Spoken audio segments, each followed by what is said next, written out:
오늘 함께 보실 하나님의 말씀은 창세기 41장 9절에서 16절과 32절에서 36절 말씀입니다. 창세기 41장 9절에서 16절, 32절에서 36절까지 말씀을 함께 교도하도록 하겠습니다. 술 맡은 관원장이 바로에게 말하여 이르되 내가 오늘 내 죄를 기억하나이다. 바로께서 종들에게 노하사 나와 떡 굽는 관원장을 친위대장의 집에 가두셨을 때에 나와 그가 하룻밤에 꿈을 꾼즉 각기 뜻이 있는 꿈이라. 그곳에 친위대장의 종된 히브리 청년이 우리와 함께 있기로 우리가 그에게 말하매 그가 우리의 꿈을 풀되 그 꿈대로 각 사람에게 해석하더니 그 해석한 대로 되어 나는 복직되고 그는 매달렸나이다. 이에 바로가 사람을 보내어 요셉을 부르매 그들이 급히 그를 옥에서 내놓은지라.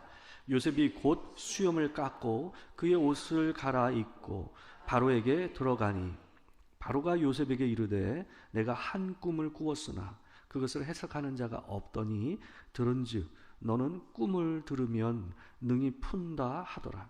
요셉이 바로에게 대답하여 이르되 내가 아니라 하나님께서 바로에게 편안한 대답을 하시리이다.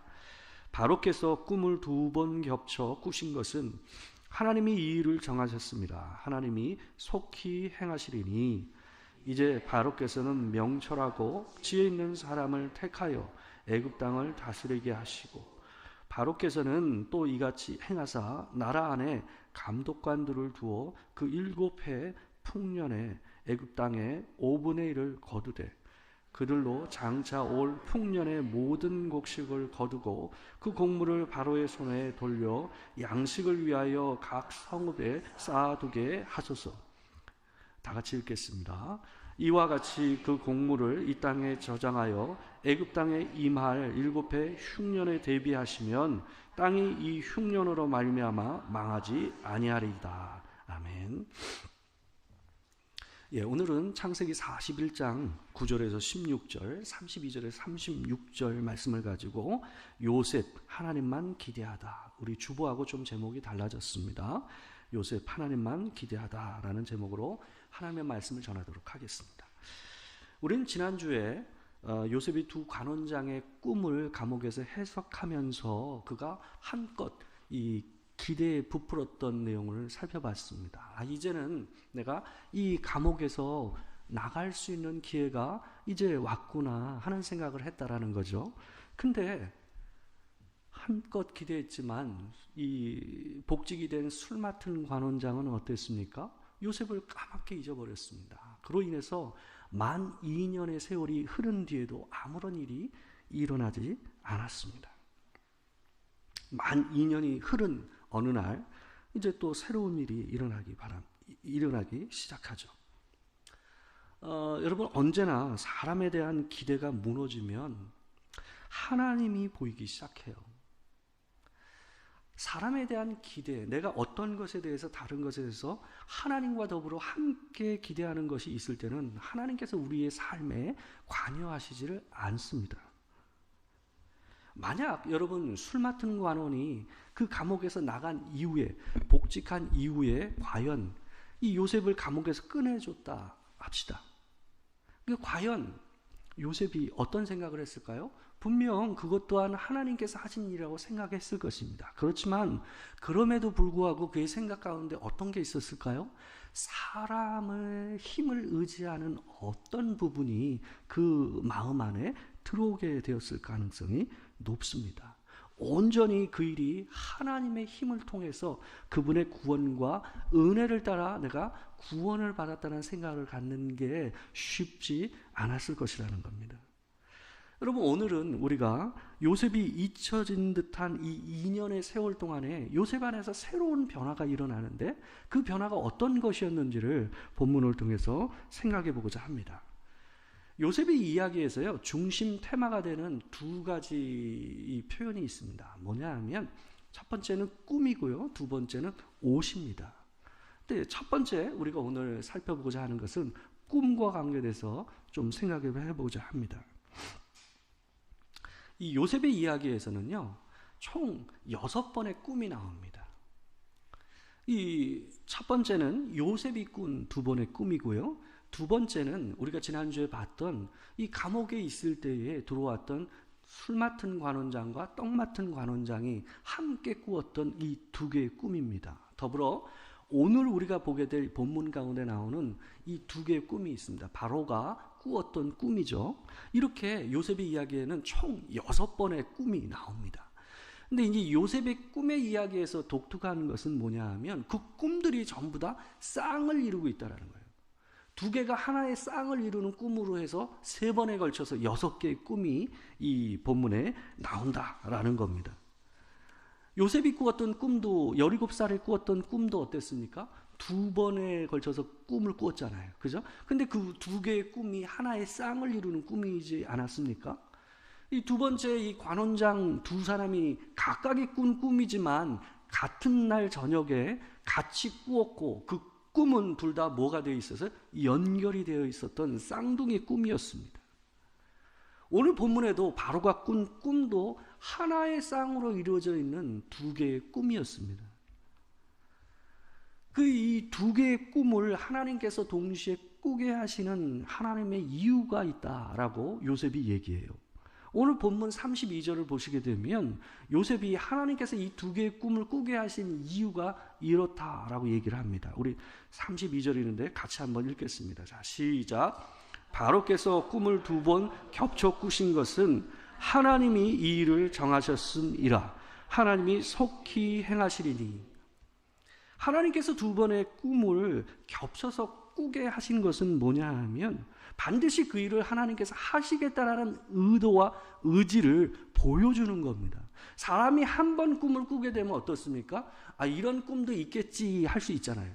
근데 같은 때에 비슷한 꿈을 2번 연거푸 꾼다고 생각을 해보세요. 그러면 사람 안에서 어떨까요? 어떤 사람이든지 도대체 이 꿈이 무엇일까 하는 생각이 들지 않겠습니까? 그래서 하나님께서는 하나님께서 이 일을 하시겠다라는 의도에서 계시적인 꿈이라는 목적에서 2번 연거푸 그 꿈을 연달아 꾸게 하시는 일들을 하십니다. 오늘 바로가 꾼 꿈의 내용은 이렇습니다. 여러분, 바로의 꿈을 보게 되면 나일강에서 뭐가 나오는 꿈이 있어요. 이 나일강은 뭐냐 하면 이 이집트는 나일강의 하류에 있는 나라입니다. 그러니까 이 강의 하류에 있다 보니 어떨까요? 아주 이 땅이 비옥합니다. 이 삼각주 지역에 해당을 해서 농사가 굉장히 잘 되는 비옥한 땅을 가지고 있던 때가 이 나라가 바로 이집트거든요. 근데 그 비옥함의 상징인 게 뭡니까? 나일강이에요. 근데 나일강에서 7마리의 아름답고 살찐 소가 먼저 나오는 거예요. 그리고 그 아름답고 살찐 소가 그 주변에 있는 갈대밭을 갖다 풀을 뜯어먹는 것을 보고 있었어요. 근데 그 나일강에서 다시 7마리의 소가 올라옵니다. 근데 이번에 나오는 소는 아주 마르고 마른 게 아주 흉측하게 보일 정도로 깡말라 있고 어때요? 흉측하게 보이는 외모를 가진 이 암소 7마리가 올라오는 겁니다. 이 흉측한 암소가 올라와서 이 살찌고 아름다운 암소 7마리를 다 삼켜버려요. 그 꿈을 본 거죠. 그게 첫 번째 꿈입니다. 이상한 꿈이다 생각하고 바로가 어떻습니까? 다시 또 잠이 들었어요. 근데 다시 잠들었는데 또 다른 꿈을 꿨는데 이번에는 어떤 꿈이냐면 동일하게 나일강에서 올라오는 꿈인데 이번에는 뭐가 올라오냐 하면 충실하게 알곡이 다 배어있는 이 이삭 줄기가 7개의 이삭 줄기가 처음에 나일강에서 올라오는 거예요. 그러고 나서 다시금 나일강에서 이번에는 사막에서 불어오는 동풍에 맞아가지고 바싹 말라가지고 가늘어진 듯한 이 이삭 줄기가 7개가 올라오는 거예요. 그래서 그전 꿈하고 비슷하게 이 말라있는 이 가지가, 이 줄기가, 이삭 줄기가 충실한 줄기를 갖다가 삼켜버리는 꿈을 이 바로가 꾸게 됩니다. 여러분, 처음 꿈을 꾸었을 때는 어땠을까요? 무시할 수 있었을 겁니다. 근데 같은 맥락의 꿈을 두 번 연거푸 꾸고 나서 바로의 마음 안에는 뭐가 들었을까요? 두려운 마음이 들었어요. 길한 꿈 같지는 않잖아요. 그죠? 좋은 꿈 같지가 않지 않습니까? 그러다 보니 나라의 살림을 책임지고 있던 사람의 입장에서는 어떻습니까? 이게 뭔 일이 일어나겠구나 싶었던 거죠. 이 바로의 마음 안에 들어왔던 두려움이 어느 정도였는지를 오늘 본문에서 보게 되면, 여러분 오늘 본문 1절에서 7절 있는데 보게 되면요, 창세기 저자가 객관적으로 바로의 꿈을 서술하는 내용이 나옵니다. 그러고 나서 창세기 요 본문 41장 17절에서 24절을 보시게 되면, 이번에는 자기가 직접 자기가 꾼 꿈을 요셉에게 설명하는 내용으로 나오는 꿈의 설명이 있어요. 근데 앞에 있는 서술은 객관적으로 그냥 꿈의 내용 자체만 얘기하지만, 뒤에 있는 17절 이하의 꿈의 이 표현은요, 그 안에는 그 꿈을 본 바로의 두려운 감정이 그대로 스며들어가 있는 설명이 들어와 있어요. 특별히 그 부분에서 19절에서 21절 말씀을 우리가 같이 한번 읽어보도록 하겠습니다. 자, 시작. 그 뒤에 또 약하고 심히 흉하고 파리한 7 암소가 올라오니 그같이 흉한 것들은 애굽 땅에서 내가 아직 보지 못한 것이라. 그 파리하고 흉한 소가 처음에 7 살찐 소를 먹었으나 먹은 듯하지 아니하고 여전히 흉하더라. 내가 곧 깨었다가. 여러분 바로의 설명을 갖다 보시게 되면요, 저자가 얘기하는 객관적 기술에는 없는 그의 공포의 감정이 스며들어가 있습니다. 그 속에서 그가 느낀 공포가 얼마나 컸는지를 느껴질 수가 있어요.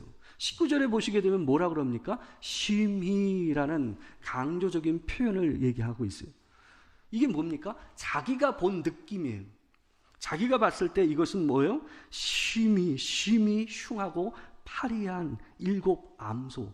그 암소의 모습을 보는 것만으로 자기 안에 뭐가 있었던 거예요? 큰 섬뜩함이 다가왔던 겁니다. 그와 더불어서 뒤편에 보시게 되면 흉축하고 파리한 소가 살찐 소를 먹었는데도 뭐라고 되어 있습니까? 여전히 흉했다. 뭡니까? 여러분 먹으면 배가 나와야죠. 우리 명절에 많이 드셨죠? 저도 좀 많이 먹었는데, 이 먹으면 배가 나와야지 이게 정상 아닙니까? 근데 이 파리하고 흉축한 소가 큰 아름답고 살찐 소를 삼켰는데도 배가 나오지 않는 거예요. 그 모습을 보고 바로가 어떤 거예요? 더 공포에 시달리게 됐던 겁니다. 이게 도대체 뭐지 싶었던 겁니다. 꿈에서 깬 이후에 잠을 이룰 수가 없었어요. 그래서 아침에 일찍이 신하들을 부르고 신하들에게 이 애굽에서 한다는 이 술사들과 그 다음에 현인들, 지혜자들을 모아가지고 오라고 얘기하는 장면이 나옵니다. 근데 오늘 본문 8절을 보시게 되면 그들 중에 누구도 그 꿈을 해석하는 자가 없었다라고 얘기하고 있습니다. 여러분 근데 이 말을 잘 생각을 해봐야 돼요. 여러분 바로의 이 마음이 어땠겠습니까? 급하지 않았겠어요? 이 문제를 빨리 꼭 해결해야 된다는 마음이 있지 않았겠습니까? 이 서슬이 퍼런 바로 앞에서 이 사람들이 아무 말도 안 했을까요? 여러분 못하면 그냥 바로가 그들을 보면서 아 그래 알았다, 니는 모르는구나, 그래 가봐, 그렇게 했을까요? 그러지 않았을 겁니다. 분명히 바로의 표정과 그 분위기가 어땠을까요? 그들을 짓눌렀을 것입니다. 그러니까 뭐라도 해야만 하는 상황이었을 거란 말이에요. 그죠? 그래서 이들이 가진 생각과 그들의 지혜를 짜서 분명히 바로에게 뭔가 자신만의 그 꿈을 듣고 해석한 바를 분명히 얘기했을 것입니다. 근데 왜 그 해석을 못했다고 얘기했을까요? 그들이 얘기한 바가 바로가 듣기에도 어떤 거예요? 꿈의 핵심을 파악하지 못하고 제대로 해석하지 못했다라고 느낀 거예요. 그래서 해석한 자가 없었다라고 본문은 얘기하고 있는 겁니다. 여러분 이렇게 되니 어땠을까요? 바로 주변에 있었던 신하들도 마음이 급해지기 시작한 거예요. 본문에는 자세히 표현이 되어 있지 않았지만 이 상황 때문에 어떻게 됐을까요? 바로의 얼굴이 울그락불그락 하면서 말도 거칠어졌을 가능성이 높습니다. 이로 인해서 아마 신하들도 자불안석이었을 겁니다. 근데 그때 마침 요셉이 꿈을 해석해줬던 술 맡은 관원장이 2년 동안 까맣게 잊어버리고 있었던 요셉을 기억합니다. 지금의 상황은 마치 술 맡은 관원장이 감옥에서 해석해줄 사람이 없어서 전전긍긍하던 상황과 비슷합니다. 근데 그때는 어땠어요? 그때는 그들이 감옥에 갇혀 있어서 해석할 사람들을 찾아갈 수가 없어서 전전긍긍한 거 아니겠습니까? 그래서 우연히 이 요셉에게 얘기를 해서 해석을 듣게 된 상황이죠. 근데 지금은 어떤 상황입니까? 예굽에서 한다는 사람을 다 불러 모았지만 그 해석을 해주는 사람이, 할 줄 아는 사람이 없었기 때문에 해석할 자가 없었다라고 얘기되는 상황이었던 거죠. 좀 다르죠? 술 맡은 관원장이 과거의 자신의 경험을 떠올려서 어때요? 바로에게 요셉을 추천합니다. 9절에서 그 사람이 추천하면서 먼저 말을 꺼내는 말이 뭐냐면 내가 오늘 내 죄를 기억하나이다. 근데 이 말이 좀 모호해요. 자기 죄를 기억한다고 얘기하는 이 죄가 그 당시에 자기가 바로에게 졌던 죄를 기억한다, 그때를 기억하면서 얘기하는 얘기인지, 아니면 자기가 요셉, 바로 이 히브리 노예에게 약속했던 기억해달라는 그 말을 자기가 까먹고 약속을 지키지 않은 것을 자기의 죄라고 얘기하면서 이 얘기를 하는지는 본문 안에서는 조금 모호해요. 그러나 어찌됐건 그게 어떤 의미였건 간에 관계없이 그의 추천으로 인해서 갑자기 요셉이 바로 앞에 서게 되는 일을 경험하게 됩니다. 근데 갑작스럽게 바로 앞에 선 이 요셉의 말이 생각보다 굉장히 차분합니다. 15절에서 바로는 이 마지막 카드로 어쩔 수 없이 잡은 이 히브리 노예, 그것도 뭐로 갇혀 있었습니까? 친위대장의 아내를 성폭행했다는 이 죄명으로, 이 부끄러운 죄명으로 갇혀 있는 히브리 노예를 불러서라도 이 꿈을 해석하고자 하는 이 마지막 남은 카드 아닙니까? 그 사람을 불러가지고 처음에 그에게 하는 말이 먼저 그 사람을 칭찬해서 한껏 높여주면서 얘기를 풀어갑니다. 우리 15절에 같이 한번 읽어보겠습니다. 바로가 요셉에게 이르되 내가 한 꿈을 꾸었으나 그것을 해석하는 자가 없더니 들은즉 너는 꿈을 들으면 능히 푼다 하더라. 여러분, 요셉에게 꿈을 해석하는 비상한 능력이 있다라는 것을 바로가 내가 들었다라고 얘기하면서 그의 능력을 높게 표현하는 내용이 나옵니다. 그러나 요셉의 대답은 조금 예민하다시피 바로의 칭찬을 부정하면서 대답을 하는 장면이 나옵니다. 16절입니다. 제가 한번 읽어드리겠습니다. 요셉이 바로에게 대답하여 이르되 내가 아니라 하나님께서 바로에게 편안한 대답을 하시리이다. 여러분, 물론 관원장의 꿈을 해석할 때도 꿈의 해석이 하나님께 속하였다, 영감에 속한 것이다 라는 것을 이 요셉이 얘기를 했었습니다. 그러나 그때만 하더라도 어땠어요? 자신에게 얘기해달라, 그러면 내가 풀어주겠다라는 얘기를 하지 않았습니까? 자기를 어떻게 했어요? 어필을 했었어요. 자기의 능력을 얘기했었어요. 왜요? 그들에게 그것을 어필을 해야만 그들의 환심을 사서 그들을 통해서 자기가 그 감옥에서 나올 수 있는 기회를 얻을 수 있었기 때문에 요셉은 하나님께 그 능다고 얘기했지만 그때만 하더라도 내게 얘기해달라라고 자신 있게 어필하는 장면이 있었습니다. 근데 여러분, 지금 바로 앞에 서 있는 요셉은 어떻습니까? 꿈을 해석해주는 이 요셉이 어때요? 바로에게 어떤 기대도 하지 않는 듯한 느낌으로, 그런 모습으로 서 있는 것 같아요. 16절 뒤에 보시게 되면 하나님께서 바로에게 편안한 대답을 하시리다라는 이 표현을 보면요, 마치 어떤 느낌처럼 오냐면 바로에게 하나님께서 편안한 대답을 주실 것입니다 라고 얘기하는 것 같아요. 근데 실제 이 말은 그런 표현은 아닙니다. 원어상에 이 표현은 뭐라고 되어 있냐면, 직역을 하면 이렇게 되어 있어요. 하나님 외에는 누가 바로의 안녕을 고지할 수 있겠습니까? 라고 이렇게 의문형으로 되어 있어요. 이 얘기는 뭐냐 하면 하나님께서 당신에게 나를 통해서 당신에게 편안한 대답을 줄 것이라고 이렇게 규정을 해서 얘기하는 것이 아니라 그 대답은 내게 속한 게 아니라는 거예요. 그것은 하나님께 속한 것이기 때문에 당신에게 편안한 대답을 해줄 수 있는 분은 오직 하나님 외에는 없습니다. 그분께 달린 것입니다 라고 단정지어 얘기하는 거예요. 여러분, 어떻게 보면 좀 차갑게 들릴 수도 있는 말 아닙니까? 여러분, 지금 잘 보여서 뭐라도 얻을 요량이라면 이런 말을 굳이 할 이유가 없잖아요. 근데 이 술 맡은 관원장의 꿈을 해석하면서 당신이 복직됨은 나를 기억해서 바로에게 내 말을 해서 나를 건져달라고 부탁하던 요셉의 모습과는 좀 다르지 않습니까? 뭔가 모르게 더 차분하고 조금 더 어때요? 거리를 두면서 얘기를 해요. 바로에게서 어떤 기대를 갖는 것 같지 않는다라는 거예요.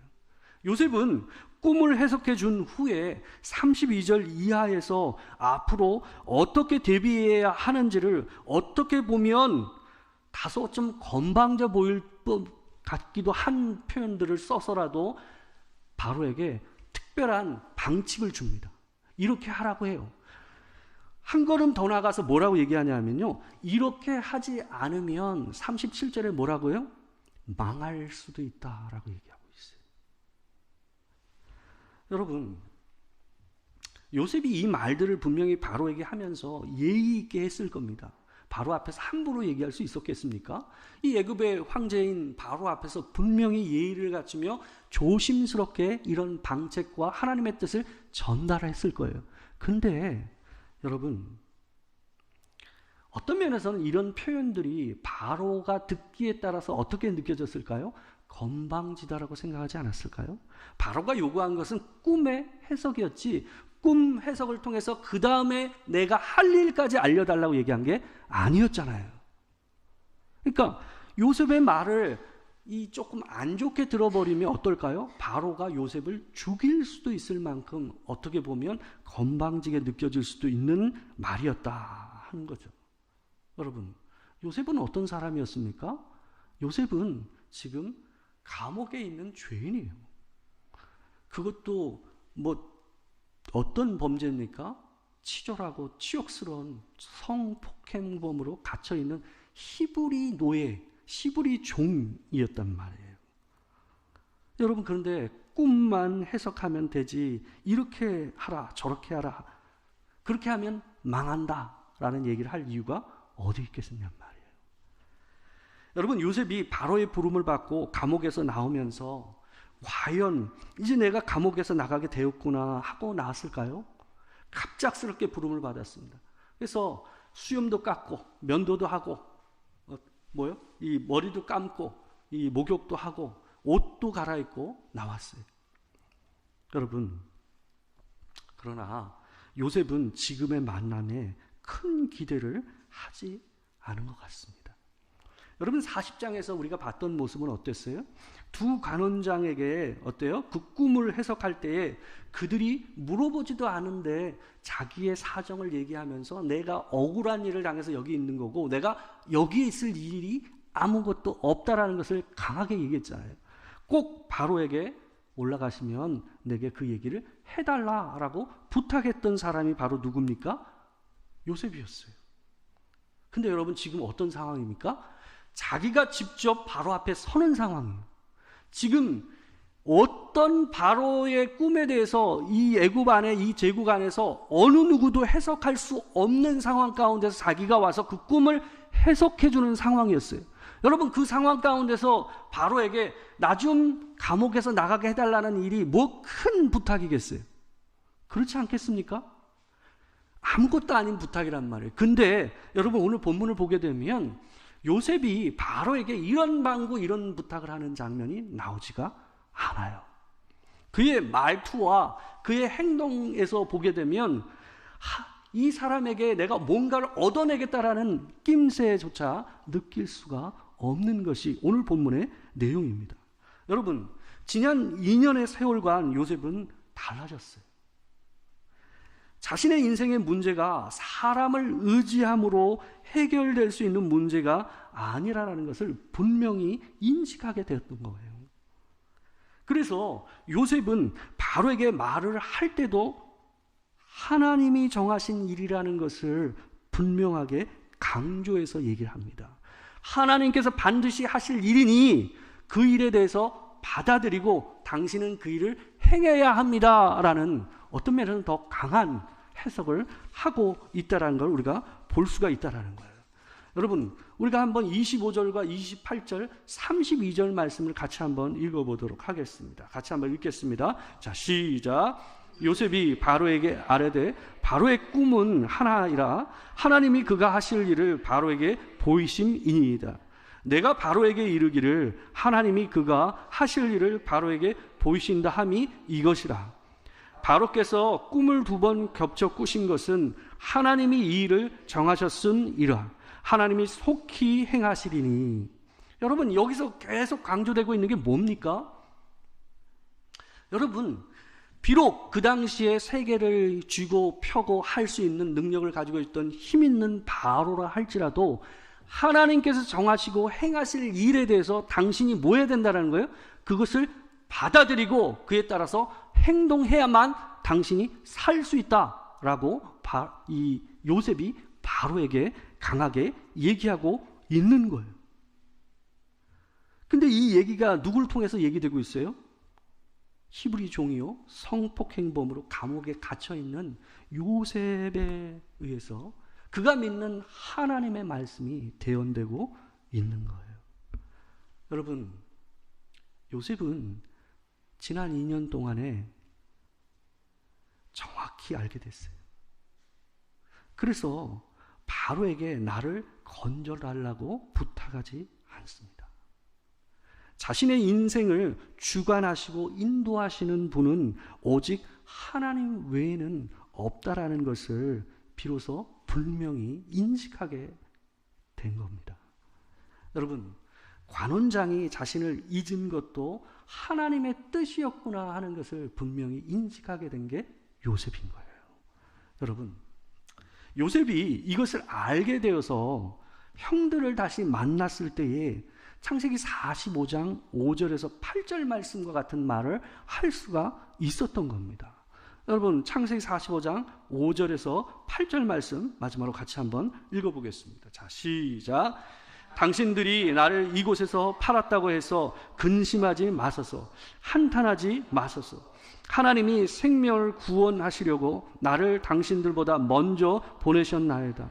이 땅에 2년 동안 흉년이 들었으나 아직 5년은 밭갈이도 못하고 추수도 못할지라.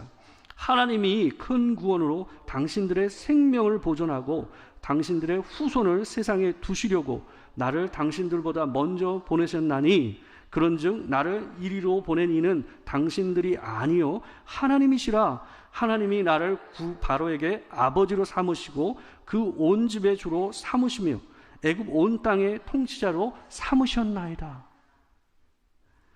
여러분, 요셉의 고백에서 강조되는 것은 자신의 인생의 경로가 오직 하나님의 주권을 따라 이루어진 것이다 라는 거 고백하고 있는 거예요. 여러분, 분명히 형들이 그를 뭐 했습니까? 요셉에게 몹쓸 짓을 했잖아요. 그를 구덩이에 놓고 그를 팔아 넘겼잖아요. 여러분, 그렇지만 그럼에도 불구하고 하나님께서 형들의 손을 통하여 나를 먼저 애굽에 보내심을 통해서 나를 바로의 총리로 삼으심으로 어떻게 하셨다라는 거예요? 이 모든 하나님의 백성들을 구원할 구원의 일을 이루셨다라고 얘기하고 있는 거예요. 주어가 뭡니까? 하나님이. 여러분, 하나님의 주권과 인도하심을 아는 사람은 사람에게 기대하지 않습니다. 하나님께서 우리 주변의 좋은 사람들을 통해서 우리를 도우십니다. 그것 또한 하나님의 뜻에 따라서 어때요? 하나님의 때에 하셔요. 그러나 여러분, 내가 일부러 나를 도울 사람을 찾는다고, 내 주변에 힘이 될 만한 사람들을 모아놓는다고 해서 그 사람이 여러분들을 힘들 때 돕지 않습니다. 내 주변에 힘 있는 사람이 꽤 있다고 생각했는데요, 정말 힘들 때 저 사람 나하고 늘 함께 하겠지 했던 사람들이 어떻습니까? 정말 힘들 땐 그 사람들이 내 옆에 없어요. 여러분, 근데 하나님께서 여러분과 저를 도우시고 하나님의 일을 이루시는 그때는 지나가던 사람도 여러분을 도와요. 나를 알지 못했던 사람도 여러분을 돕는다고요. 그게 하나님이 돕는 사람의 인생이에요. 여러분, 억지로 여러분의 인생에서 여러분이 도울 사람을 찾지 마십시오. 사람을 의지한다고 인생이 풀리는 게 아닙니다. 요셉은 그것을 지난 2년 동안 깨달은 거예요. 여러분, 우리 인생은 그분의 손 안에 있습니다. 하나님께서 여러분을 도우시고 하나님께서 하나님의 때에 여러분의 인생을 이끄실 그때에는 모든 것이, 모든 상황과 모든 사람이 여러분을 돕는 날이 옵니다. 그때에 하나님께서 그 일을 하실 줄 믿습니다. 하나님의 때에 하나님의 주권과 하나님의 선하신 뜻을 따라 움직여가는 인생이 여러분과 제가 살고 있는 인생인 줄 믿습니다. 또 한 주를 살아가실 때 하나님께 주신 그 은혜를 따라서 주님을 의지하고 사시는 여러분과 제가 되길 주의 이름으로 축원합니다. 기도하겠습니다. 사랑하는 주님, 요셉이 하나님을 의지하긴 했지만 2년 전만 해도 관원장을 통해서 뭔가가 되길 바랬습니다. 그래서 그들에게 매달렸습니다. 하나님, 그러나 그는 실망할 수밖에 없었고 결국 하나님이 자기 인생을 인도하지 아니하시면, 하나님만 나를 이끄시지 않는다면 인생이 길이 열리지 않는다라는 것을 깨달았습니다. 하나님, 우리의 인생도 그렇지 않습니까? 하나님, 우리의 인생이 주의 손 안에 있습니다. 하나님, 우리 스스로 나를 돕는 자를 찾는 것이 아니라 우리가 하나님을 찾음으로 우리 인생의 문제를 해결하고 주를 붙잡고 나아가는 하나님의 때에 하나님의 사람을 통하여 하나님의 인생이 이루어지는 우리 인생이 되게 하여 주시옵소서. 오직 하나님을 의지하며 또 한 주를 살아가겠습니다. 하나님, 여러 가지 형편으로 인하여 함께하지 못한 우리 형제들, 또 자매들, 또 고향에 내려가 있는 우리 지체들, 아버지, 올라올 때 평안하게 하시고 주의 은혜로 함께하여 주시옵소서. 지금은 우리 주 예수 그리스도의 은혜와 아버지 하나님의 크신 사랑과 성령의 교통하심이 진실로 하나님 앞에서 내 인생이 주의 손 안에 있음을 믿고 내 의지와 내 뜻을 따라가 아니라 하나님의 뜻과 하나님의 때와 하나님의 주권을 따라 내 인생을 살아가기를 소망하는 이 자리에 있는 모든 도토리교회 성도들과 이 자리에 없는 모든 도토리교회 성도들 가운데요, 지금부터 영원토록 함께 하시기를 축원하옵나이다. 아멘.